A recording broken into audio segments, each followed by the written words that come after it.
తం భూషుతా ముక్తిముదారహాసం వందే యతో భవ్యభవం దయాశ్రీః శ్రీయాధవం భవ్యభతోయదేవం సంహారదాముక్తిముదాసుభూతం.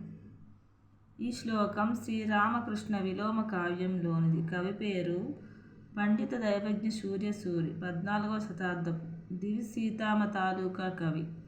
ఈ శ్లోకం విశేషం ఏమంటే, మొదటి నుండి చివరి వరకు చదివినా, చివరి నుండి వెనుకకు చదివినా ఒకేలాగా ఉంటుంది. అంటే వికట కవిలాగా అన్నమాట. అర్థభేదం మాత్రం ఉంటుంది. ఎడమ నుండి కుడికి చదివినప్పుడు శ్రీరామ పరంగాను, కుడి నుండి ఎడమకు చదివినప్పుడు శ్రీకృష్ణ పరంగాను ఉంటుంది.